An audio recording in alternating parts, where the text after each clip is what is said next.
Hello. മഴയായത് കാരണം തണുത്ത് വിറച്ചിരുന്ന് എന്നെ ഇമാപ്പോളി ഒന്ന് വിളിച്ചിട്ട് പറഞ്ഞു, ചേച്ചി കായ പറിക്കാൻ എൻ്റെ കൂടെ വരുമോ, നമുക്ക് പോയിട്ട് വരാം. എനിക്കാദ്യം സംഭവം എന്താണെന്ന് മനസ്സിലായില്ല.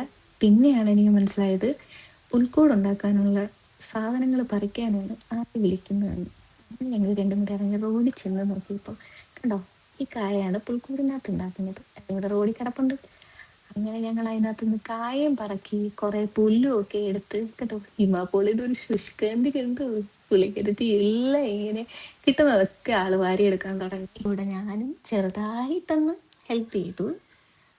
വലിയ രീതിയിലൊന്നും ഇല്ല കേട്ടോ. അപ്പോഴാണ് എൻ്റെ കണ്ണിൽ ഇത് പെട്ടത്.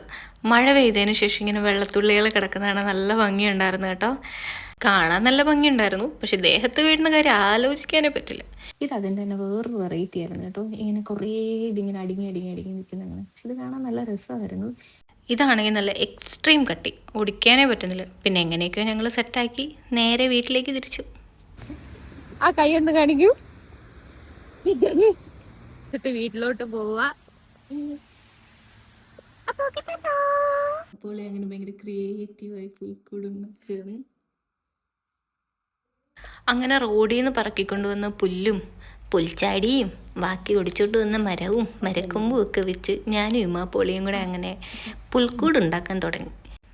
ഞാനീ കാണുന്ന ഷോയൊക്കെ ഉള്ളൂ. പുള്ളിക്കാരത്തെയാണ് മൊത്തം ഉണ്ടാക്കിയത്. ക്രെഡിറ്റ് ഫുള്ള് പുള്ളിക്കാരത്തേക്കാണ്. കുറച്ച് ദിവസം മുന്നേ അവൾ പള്ളിയിൽ പോയപ്പോൾ വാങ്ങിച്ച മാതാവിനെയും ഔസേപ്പിതാവിനെയും കൈ കിട്ടിയ എല്ലാത്തിനെയും ഞങ്ങൾ പുറകെ പുൽക്കൂടിനകത്ത് വെച്ചു. അവസാനം വെക്കാൻ സാധനങ്ങളില്ലാതെ നോക്കി നോക്കി വന്നപ്പോഴത്തേക്കാണ് ഞങ്ങളുടെ ഇവിടുത്തെ ഹൗസ് ഓണറിൻ്റെ ഷോക്കേഴ്സിൽ ഒരു ക്രിസ്മസ് അപ്പൂപ്പൻ ഇരിക്കുന്നു. അതും നല്ല ഗ്ലാസ് കൊണ്ടുണ്ടാക്കിയ ക്രിസ്മസ് അപ്പൂപ്പൻ. അതിനെ എടുത്ത് ഇതിൻ്റെ സൈഡിൽ ഞങ്ങൾ വെച്ചിട്ടുണ്ട്. കിട്ടിയ ഒന്നിനെയും വെറുതെ വിട്ടിട്ടില്ല, എല്ലാത്തിനെയും വെച്ചിട്ടുണ്ട്. അങ്ങനെ അറ്റ് ലാസ്റ്റ് ഞങ്ങളുടെ പുൽക്കൂട് റെഡിയായിരിക്കുകയാണ്. നമ്മുടെ നാട്ടിലെ പോലല്ല കേട്ടോ. ഇവിടെ ക്രിസ്മസിന് മുന്നേ ഉണ്ണീശോനെ എടുത്ത് അവർ ക്രിബിനകത്ത് വെക്കും. നമ്മുടെ നാട്ടിലത് 25th അന്നല്ലേ വെക്കത്തുള്ളൂ. കണ്ടോ സൈഡിലിരിക്കുന്ന സാധനങ്ങൾ കണ്ടോ, കണ്ടാൽ പറയൂ റോഡ് ഇതാണ് എൻ്റെ ക്രിസ്മസ് അപ്പൂപ്പൻ. കണ്ട ഒരു ഗണപതി ലുക്കുണ്ടെങ്കിലും ഇത് ക്രിസ്മസ് അപ്പൂപ്പനാണ് കേട്ടോ. പിന്നെ ഈ തൂങ്ങിക്കിടക്കുന്ന അലങ്കോല പണികളെല്ലാം ഇമാപ്പൊളിയുടെ കരവിരുതാണ്. ഇതാണ് ഞങ്ങളുടെ ക്രിസ്മസ് കൂടിൻ്റെ ഫൈനൽ ലുക്ക്. എങ്ങനെയുണ്ട്?